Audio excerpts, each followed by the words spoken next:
Everyone in this room is involved with how we move people, even the members of Parliament with us here tonight. But I'll come to your role later.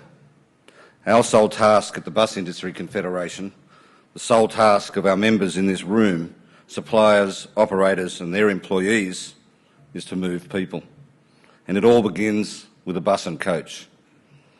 Our industry delivers on average around 1,200 to 1,500 buses to the market here in Australia, and that's about a sales value of $500 million each year. Our industry is fully Australian-owned bus manufacturers. We have manufacturers building on imported chassis, and over the last decade the industry has seen a steady increase in imported fully built vehicles. All are members of the Bus Industry Confederation. Having said that, the reality still is that 80% of city and town route buses and 60% of school buses are manufactured right here in Australia.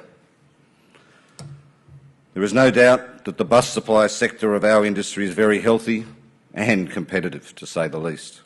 We are not afraid of competition. We are local and we are global.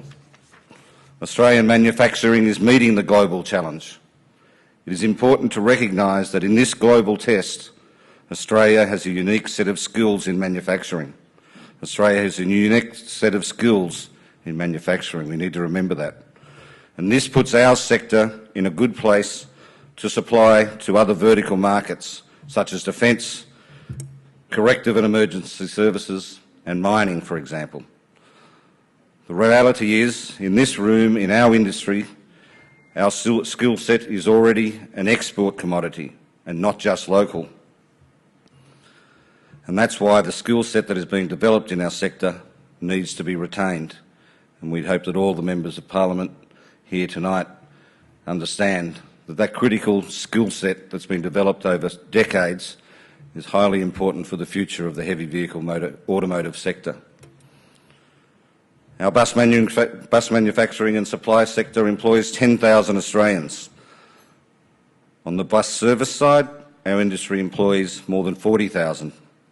And I'm really honoured to see how many from all around Australia here tonight, from the big city to the smaller regional centres and towns.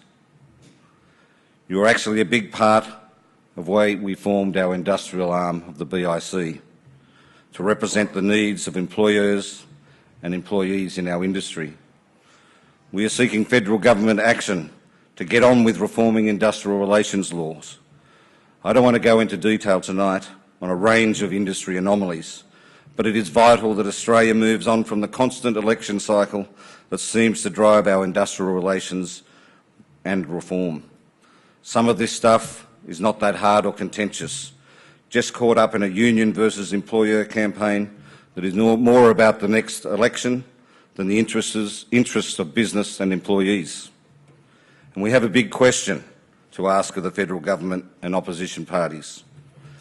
In the context of our growing cities, our growing population and the increasing pressure on productivity due to our congested cities, should public transport be recognised as an essential service and be afforded protection from strike action, similar to the London Underground and New York Transit? Can Australia afford in the future, or even today, for the public transport network to be closed down due to strike action, even for one day or more? We need the major political parties to get on with the job and to work to fix the industrial laws. I don't think the film footage we played at the start of the night could be better exemplify the opportunity for the Greens, ALP and Liberal Nationals to work together in the interests of our future cities and regions and how we move people. So what do we want from the federal government? Our interest is in how public and active transport can play its part in ensuring our cities and regions of the future are productive and livable. If the bus industry is going to be part of the solution, public transport, put simply, has to work well. It has to be frequent. It has to be reliable, especially in peak periods. Public transport has to operate across a large span of hours over the day and night. Only when this is delivered, PT will become the new norm and people will leave the car at home. Public transport service delivery is not the role of the federal government, as you heard in the film clips, and that's been the industry's position from day one. It's not about service delivery. The role of the federal government is to provide a framework and the incentives for state and local government to plan and build our cities and towns of the future. This should be based around public transport achieving the largest mode share of daily trips in the future. An average of 10% of trips by public transport is not going to cut it in 2030 or 2040 or 2050. The federal government, in partnership with state and local governments, should be aiming to deliver what we call a 20-minute city, a city that allows most of the people to do most of the things they need for a good life within 20 minutes of where they live by walking, cycling or public transport. We can argue about 20-minute cities or 30-minute cities. The Prime Minister and Albo first, and then the Prime Minister have talked up 30-minute cities. We're still pushing the 20-minute city as the ultimate goal. Transformational change, not incremental, is required. City deals are a mechanism that we think can work, but they must have balls.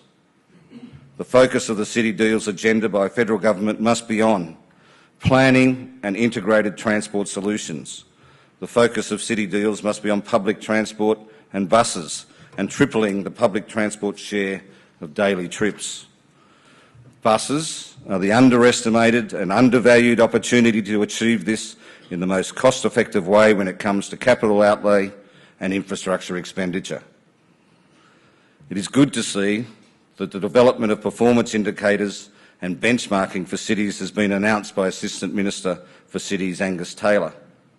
But this benchmarking must be supported by state, territory and local governments to accept that financial incentives or penalties will be imposed by the federal government if the agreed outcomes of a city deal are not achieved.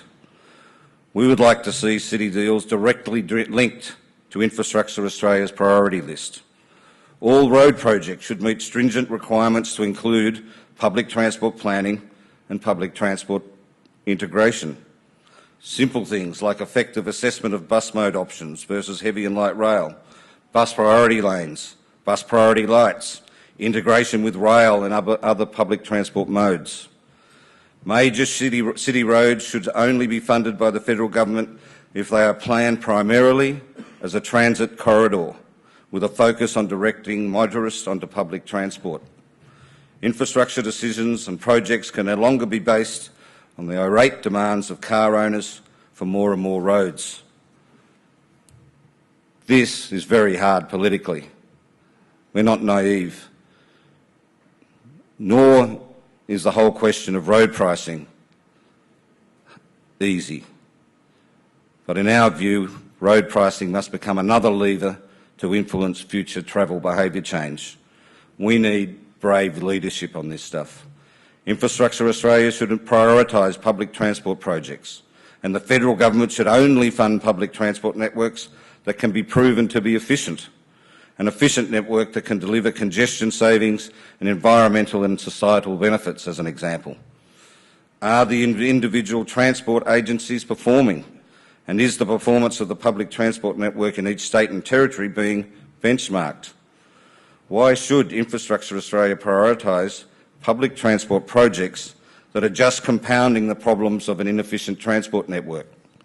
The federal government should take a lead by requiring state and territory governments to report on the performance and efficiency of public transport networks based on agreed key performance indicators. The BIC is currently undertaking, as our next step in our research agenda, work on benchmarking Australian public transport networks. Why throw good money at PT projects that will not deliver the agreed outcomes of a city deal? The federal government's city deals and infrastructure investment require a focus on the transport links between village, town and city to promote economic activity and productivity. The focus needs to look beyond the city boundaries to what the city does and what we want it to do. It is vital that the transport links to regional centres, towns and villages is improved. We need to connect people to the engine rooms of our economy, our cities. It was very good to hear recently the Minister for Infrastructure, Darren Chester, talking about the federal government being more involved in transport links and particularly rail and coach services in the Gippsland area recently.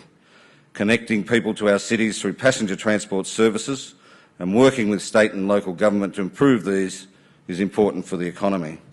At the same time, we should not forget that urban and regional connectivity is an agent to reduce social exclusion for those people who can't drive a car, don't have access to a car or can't afford a car.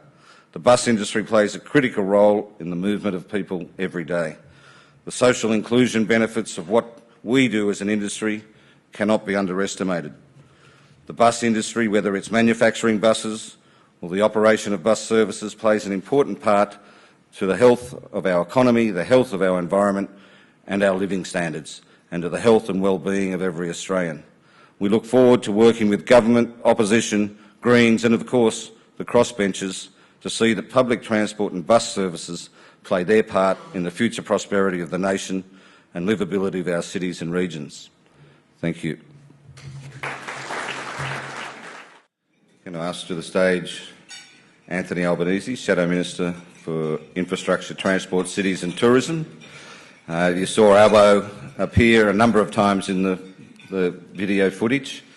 We've had a long relationship with him. He's been a great supporter of the bus industry, public transport and the cities as a key portfolio for the federal government as Minister and now as Shadow Minister.